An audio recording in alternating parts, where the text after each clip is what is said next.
לינדה, אנחנו מכירות כבר 2 שנתיים. אני רוצה לשתף אותך בהרגשה שלי.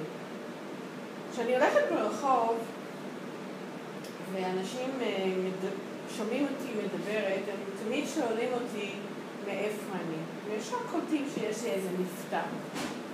ואז אני אומרת להם שאני מארצות הברית, ואני גרה פה בישראל. והשאלה הבאה תמיד זה, למה באת לפה בכלל? נתקעת פעם בבעיה כזאת? בתגובה כזאת? כן. אנשים בדרך כלל ששומעים את המבטא לא שואלים אותי מאיפה באתי. הם מניחים שאני איזו עולה חדשה וישר מדברים איתי באנגלית. וזה למרות שרוב החיים שלי אני חיה לא רק בישראל אלא באשקלון.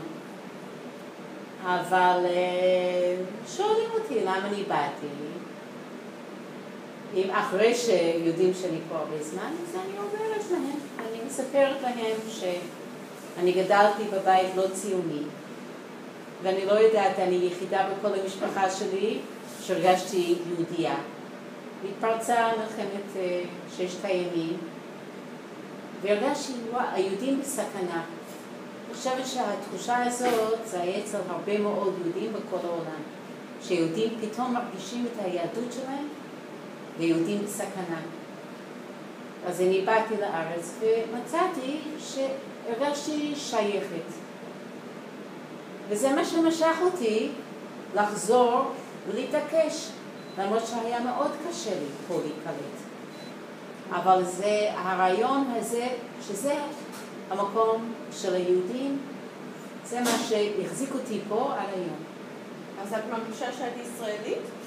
לא, אני אף פעם לא, אני כבר בטוחה שאני לא ארגיש ישראלית.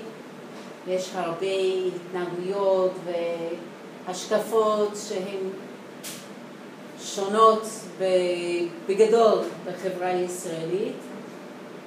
אני חושבת שכל בן אדם מביא את התרבות שלו למדינה שלו, והוא מעדן אותו, אבל בן אדם אמריקאי נשאר אמריקאי, ועולה מרוסיה נשאר עולה רוסי במקור, ועולה ואתיופי. יש את התרבות שלנו שאנחנו מביאים איתנו.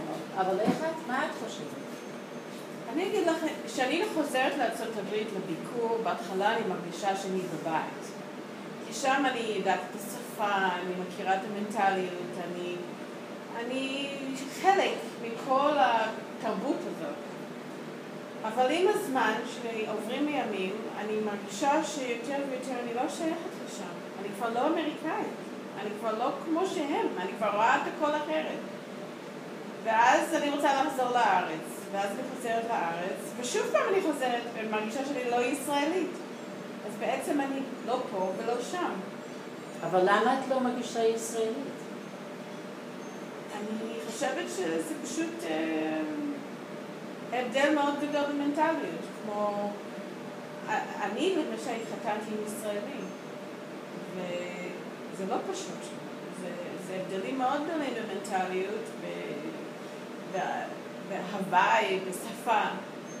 ואני בתור אמריקאית כנראה לא כל כך רציתי לעזוב ולהשאיר באחוריי את התכונות האלו, את האופי שלי. זה קשה. אני מאוד מזדהה עם זה, כי אני גם התחתנתי עם עוד בחור שהוא עלה ממרוקו, אבל הוא ישראלי לכל דבר. ומאוד רציתי כמוך, רציתי מאוד לשמור על המנטליות, ודיברתי עם הילדים באנגלית, והיו לי ספרים באנגלית, וזה היה מאוד קשה לבעלי, כי כאילו שאנחנו יצרנו את השיחה שלנו, את התרבות שלנו, את המיני תרבות שלנו בתוך התרבות של המשפחה, וזה הרוב היה דגש על התרבות האמריקאית, ופחות על התרבות של בעלי. וזה יוצר בעיות, זה בהחלט יוצר בעיות. אבל כשאני מגיעה לארצות הברית, בגלל שאין לי הורים כבר שם, אז אני כמוך, אני לא מרגישה שזה הבית שלי. אם כבר, ישראל זה הבית היחידי שנשאר לי. זאת אומרת זה לא רק עניין של השפה, זה גם עניין של אידיאל. את מאמינה במה שאת, בבחירה שאת עשית. זה עוזר לך? זה עוזר לך פה? המצב בישראל הוא קשה לכולם, והוא קשה גם לי. אני משלימה עם ההחלטה שלי, ותמיד אני חושבת האם זה היה נכון לעשות, אבל חבל לחזור לשם. זו החלטה שהחלטתי ואני חיה עם זה. ומה איתך? מה את חושבת? אני חושבת שזו החלטה לא קלה, במיוחד שיש גם ילדים פה, וילדים של ילדים, שלא שאלו אותם איפה הם רוצים לבלט, הם נולדו פה. ואני שומעת הרבה פעמים שישראלים עוזבים את הארץ, ואני בכל זאת נשארת כאן. אז הניגוד הזה הוא לא הגיוני לפעמים. כמו שאת אומרת, אולי אם היינו גרים באזור כמו רעננה, או לא יודעת, איפה שיש יותר אנגלית, אולי זה אחרת. אבל לגור באשקלון או בפריפריה זה חוויה. איך את נתקלת בזה? אני מכירה רק את התרבות של אשקלון. אין לי חברים דוברי אנגלית, החברים הכי טובים שלי.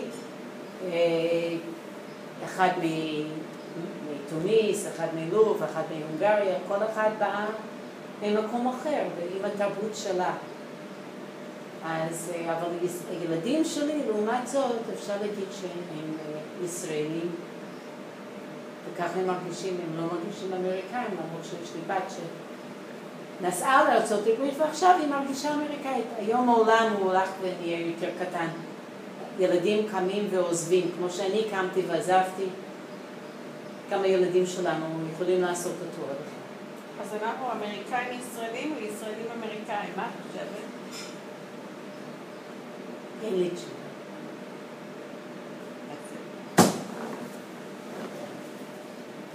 You never know where this is going to go.